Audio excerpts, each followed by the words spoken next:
Feliz Navidad, vă zic, pentru că astăzi este 25 decembrie și aseară, noaptea târziu, am ajuns și noi în Trinidad. Și o să petrecem următoarele 3 zile aici. Haideți să vă arăt foarte repede și cazarea unde stăm. Am plătit 90 de euro pentru 3 nopți și arată cam așa.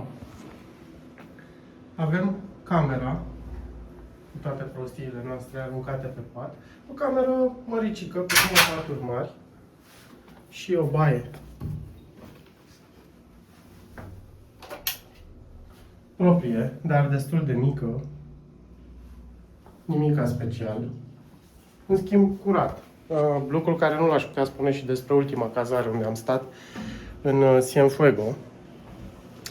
Cam asta e camera în mare. În schimb, avem o terasă aici jos, un spațiu de recreere cu măsuțe unde poți să stai, băruleț unde poți să servești un cocktail, să bei o bere și în spate de tot, inclusiv o mică fântână arteziană, care momentan e oprită, nu funcționează, și la fel, un loc unde poți să stai să te recreezi. În plus, față de toate astea, sus este o terasă unde dimineața ne este servit micul dejun. 5 euro de persoană și a fost chiar foarte gustos, deci nu am ce să reproșez din punctul ăsta de vedere. Cam asta în mare cu cazarea.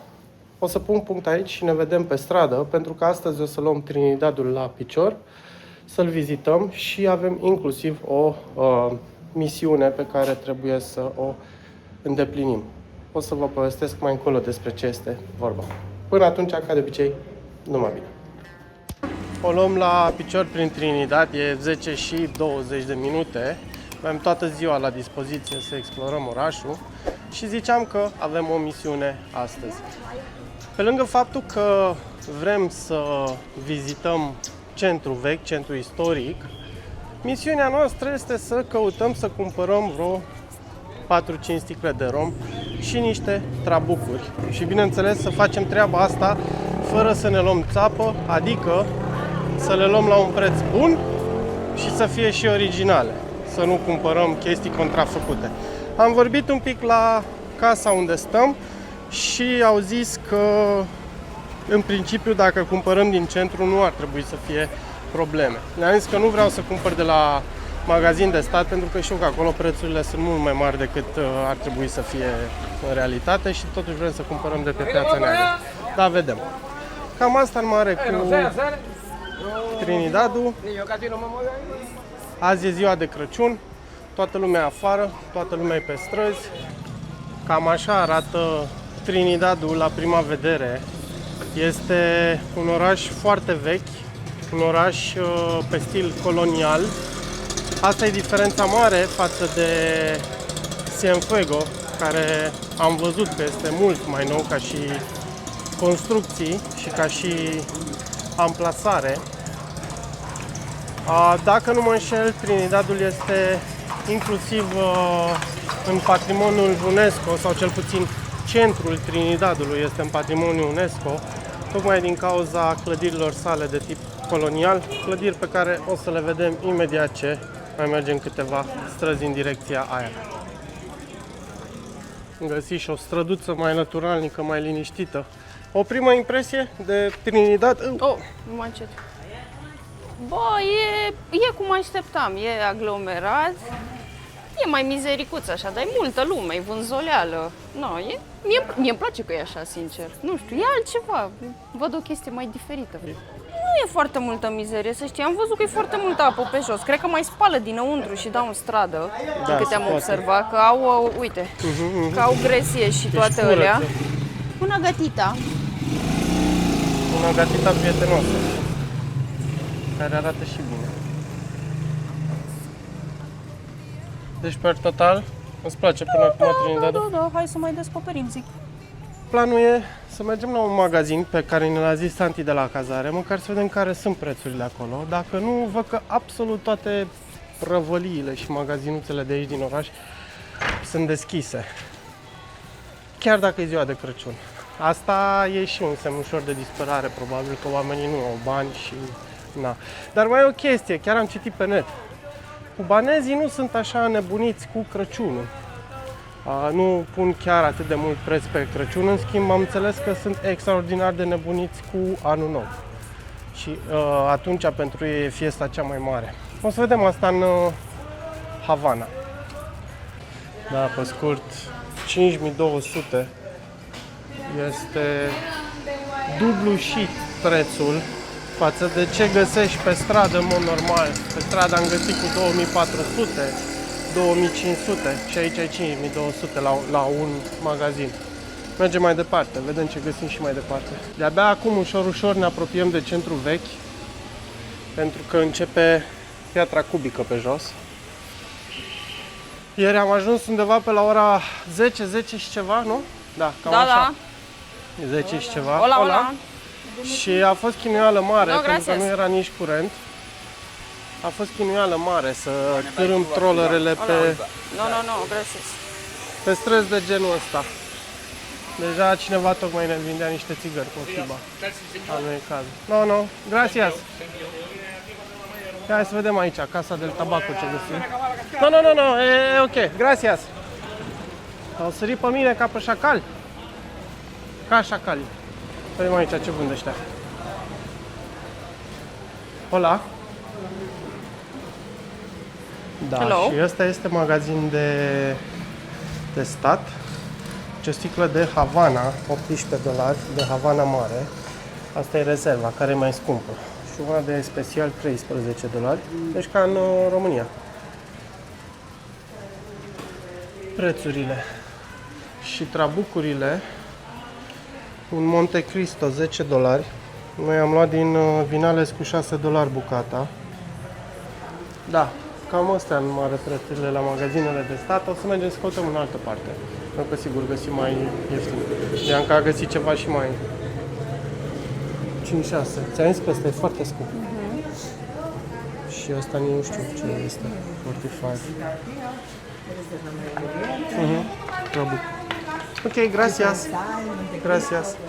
Cohiba, ¿qué el precio? Ah, ok, for this one. Ok. Ok, gracias. Muchas gracias. Da, 40 de dolari. Cohiba am luat din Vinales cu 10. Bine, erau și acolo mai multe neamuri de Cohiba, nu cred că am luat-o noi pe aia cea mai scumpă, dar chiar și așa, o mică mare diferență. Mergem mai departe să căutăm alte magazine.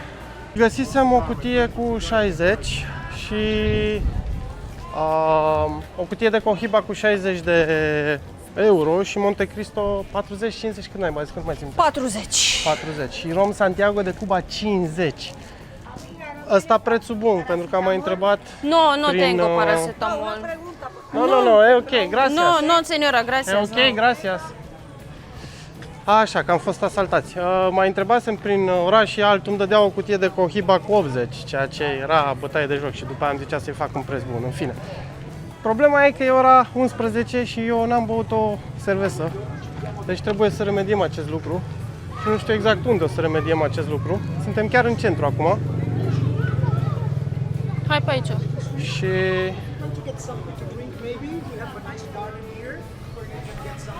we'll think about it. Thank you. Gracias. Da, după cum ziceam, trebuie să bem o cerveză undeva și nu știu exact unde. Hai să căutăm cerveză. Aici, prin centru. Nu sunt așa entuziasmată să caut bere. Eu vreau De ce? să caut cigaretas, tabaco, y ron para la Romania. Bianca a intrat Para amigos y para familia. Bianca a intrat în modul de cumpărat chestii. Hai să vedem, de shop. Si, el shop. Te-ai lăsat mai ușor ca mine. A? Cum se zice aproape? Cerca? E cerca? Cerca? Cerca de aquí? Pero ya pregunta, no... Shop for ron. The cigar here. El ron, Ron here. pregunta only. Aquí? Ah, ok. El preso, Santiago? Încearcă să o spui. Pregunta, solo Ok, pregunta. no problema. Precio? 40. El Havana Blanco Profundo, Profundo, 20. 20. Havana Reserva? Aquí? Reserva, Sí, 25 too. 25. Ok. Yeah, gracias, pero yo... Ce? La Cianciaracia. Cianciaracia. Am zis că e 11. Cancianciara. Ciancianciara, e 11 și... Nu, e ok. Gracias. 40, 25. Am zis că intrăm să bem o bere. Dacă mai sunt mese. Hola! Au văd că și alcool de vânzare. Și au și trabucuri, uite. La bucată văd că le vinde. Hai să vedem un pic și prețurile înăuntru. Hola! Sunt prețurile cam normale de magazin din câte văd. Dar e... De exemplu, sticla de Reserva e de la 1 litru e 18,25 și sunt prețurile normale pe care le-am văzut până acum. Deci nimic special. Hai să bem o bere totuși, să vedem.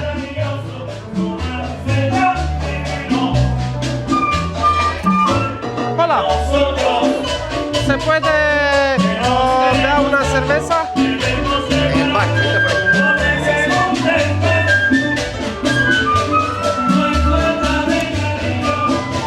Mamă, ce gălăgie aici! Nu vrei să stăm aici? Ba da! Da? Hola! Una mojito e una cerveza.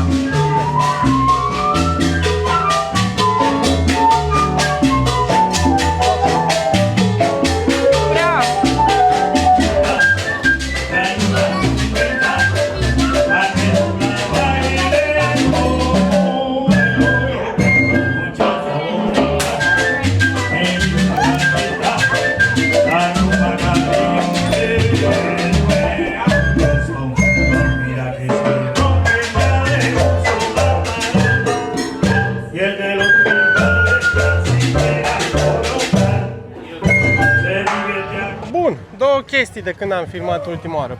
Prima oară am luat, cred că cea mai mare țeapă din Cuba până la ora actuală. La Cucaracea, sau cum se chema barul ăla, nu mai știu exact, la Ciucaraca. Caciaciara. Ciacaraca, Caciaciara. așa. În fine, am dat 1500 de pesos pe o bere care nu prea cine știe ce și pe un mojito care oricum am băut jumate. Ideea este că la bar, dacă mi-amintesc bine, ne-a cerut 200 pe bere 200 și pe bere și vreo 400 300, pe... 300 pe mojito. mojito. După care a venit ospătarul și ne-a cerut 1500 pe... N-am mai Greșeala zis noastră a nimic, fost da. că n-am plătit la bar. Da, și nu cu mi-am mai asta bătut basta. capul. Și mojito, sincer, Slăbuț. mehuț. Așa, și între timp, hai să caminar. Între timp, ce am mai făcut este așa, am cumpărat o cutie de Cohiba cu 50 de euro. Nu știu dacă e cea mai ieftină sau nu, în fine. Și încă 3 trabucuri Monte Cristo, de data asta cu... Ei cereau undeva la 20 inițial, după aia 15, adică 5 pe bucată, că ies 3 în cutie. Cu 10 euro. Se fâstăceau și ei dacă să dea sau să nu dea, le-am zis că hai, că Feliz Navidad, că știți și voi, că Crăciunul, că alea, că în fine, până la urmă au lăsat-o. Încă mai suntem în căutare de rom, pentru că nu am găsit un preț să ne dea pe spate. Da, chiar mi se pare destul de scump romul. Tot ce am găsit până acum îți cer câte 20-30 de euro, ceea ce mi se pare extraordinar de mult. Vedem ce mai găsim momentan la rom. O găsim la un preț bun, adică prețurile e de aproape ca în acasă. România. Da, prețurile de acasă. Și vrem să cumpărăm mai ieftin de atât. Așa că am zis că să ne depărtăm un pic de centru, dacă vrem. Asta e ideea din spate, să ne depărtăm un pic de centru ca să găsim ceva prețuri mai bune de rom. La rom. Știu, nu o să stau să bat la uși pentru Nu rom. bazi la uși, dar trebuie să vezi, nu... Da. Adică Clar. dacă iese cineva care să... Păi nu, uite cum să stea așa. De exemplu, aici e o croitorie. E simplu în Cuba. Uite. O croitorie și lângă îți vinde o sticlă de Chivas sau ce era ăla, ceva whisky oricum. Deci așa trebuie găsit, ca să cumperi la un preț bun, pentru că altfel au prețuri aproape ca în România. Am intrat într-o casă cu japca și erau 2 oameni de treabă.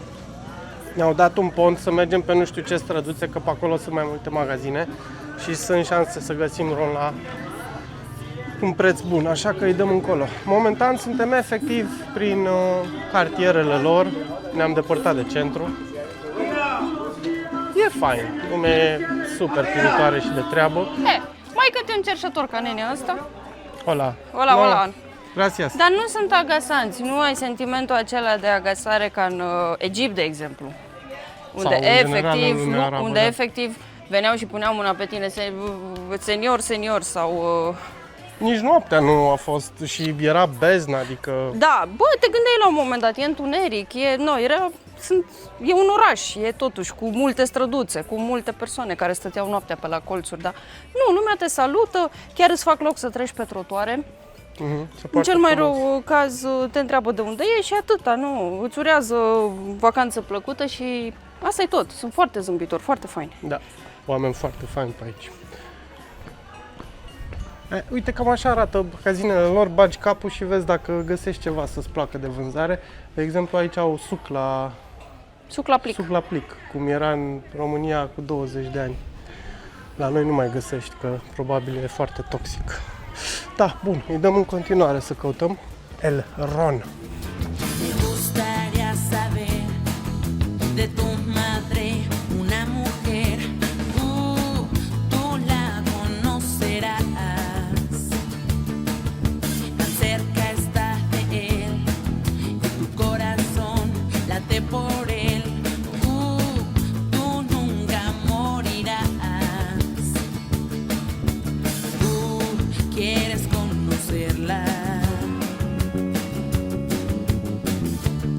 Y rogará a Dios por ti. María, piensa en ella, y así ella en ti pensará. Latina, Ave María, así con su luz brillará.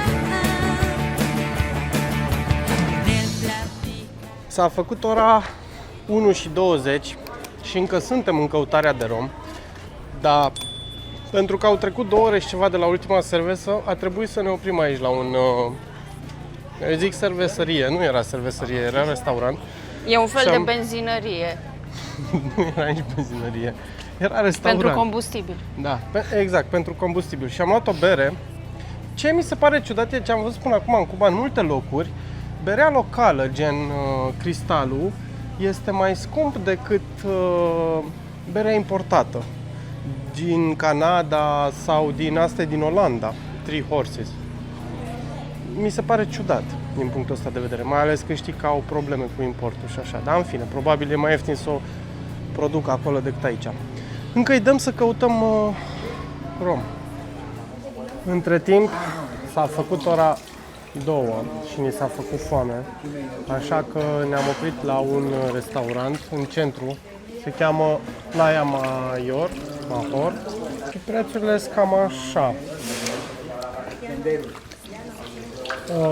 Pui prăjit 800 de pesos, depinde acum, noi nu mai avem pesos și o să trebuiască să plătim de dolari, sunt foarte curios la ce curs ne ia, că aici am văzut că cursul e mult mai slăbus decât dincolo în Vinale sau în Playa Giron, dar vedem.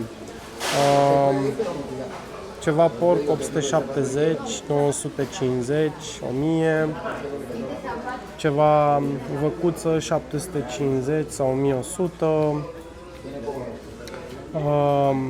garnituri de orez, pilaf 100, 200, 230, salată 160. Da, vedem ce mâncăm și cât plătim până la urmă. $8 am dat pe toată mâncarea.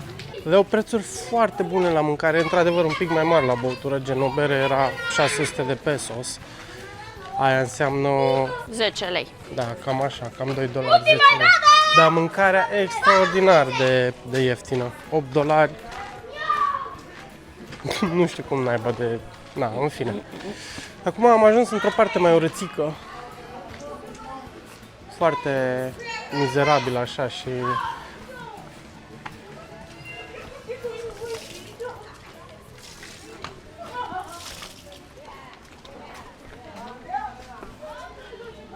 ca la țară.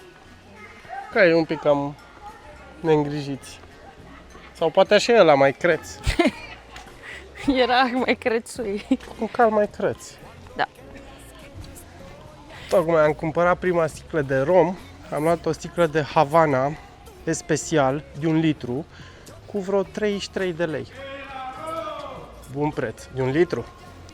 Cam asta în mare, cu trabucele și cu țigările și cu romul. Am cumpărat cam tot ce era de cumpărat, am cheltuit o groază de bani. În total, cred că am cheltuit vreo, nu știu, Nu știu, o n-am să facem socotit. acasă un recensământ să vedem. Acum, e ora 3:40. Caut și eu să beau o cerveză, dar așa pe stradă gen. Și ne uităm un pic la clădirile istorice din centru și cred că ne retragem spre cazare, că o să se întunecem vreo 2 ore, cam așa. Între timp am reușit să fac roșii de o cerveză. Ei zic că locală. Ideea e că toată frumusețea Trinidadului nu constă neapărat în a merge să vizitezi ceva anume, o clădire, ci în a te plimba pe străduțele sale, a vedea oamenii, a vedea cultura, vedea cum se poartă cu turiștii, pentru că este un oraș extraordinar de turistic și cred că la asta se rezumă cel mai bine Trinidadul. A-ți servi arhitectura sa de tip colonial, plimbându-te pe străzile acestuia. Și exact asta am făcut noi astăzi, căutând trabuce și rom.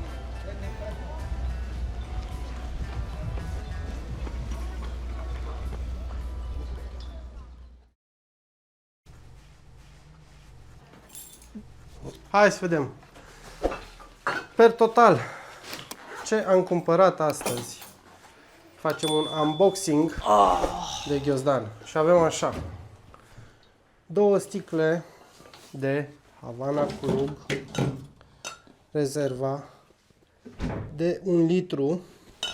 Una bucata Cohiba. Una bucata Havana Club Especial de 1 litru.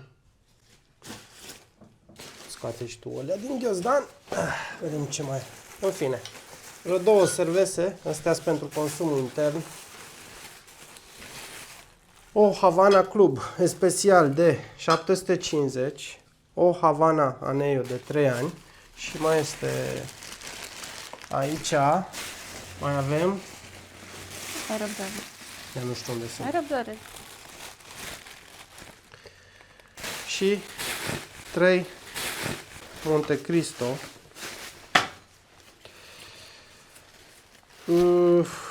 60, da. Am înțeles. Și evantaiul. Și multe de astea. Așa, am luat vreo 10 de astea. Au fost 500 de pesos. Este suc la plic. N-am mai văzut de mult în România așa ceva. 500 de pesos, adică sub 10 lei în orice caz. Evantaiul pe care mi l-a arătat foarte mândră Bianca. 2 dolari. 2 dolari. Pâinea pe care o ronțăie. De ce o pui în frigider? Ține mai bine că e cald aici. Nu mai știu cât a fost pâinea. Un euro, Nu mai un știu. dolar, ceva de genul. Țigările. 60 parcă de euro. Și după calculele mele, tot romul ăsta a fost, mai știu, undeva la... 63 de... Nu, de unde? 63 Nu, de... 63? Nu, mai puțin. Am greșit. Undeva la 40 de dolari acolo, plus minus. Da, cam așa. Până în 200 de lei, sau vreo 200 de lei, tot romul ăsta de aici. Cam asta în mare cu prețurile din Cuba. Ne-am ferit să cumpărăm din Havana, pentru că mi s-a zis că totuși sunt șanse foarte mari, mai ales la țigări, ca acolo să fie contrafăcute și că s-ar putea totuși în alte localități să găsim necontrafăcut. Și de-aia am zis să luăm din Trinidad și nu din Varadero sau din Havana. Cam atâta. Până mâine facem un duș și o să vă zic doar numai bine. La revedere!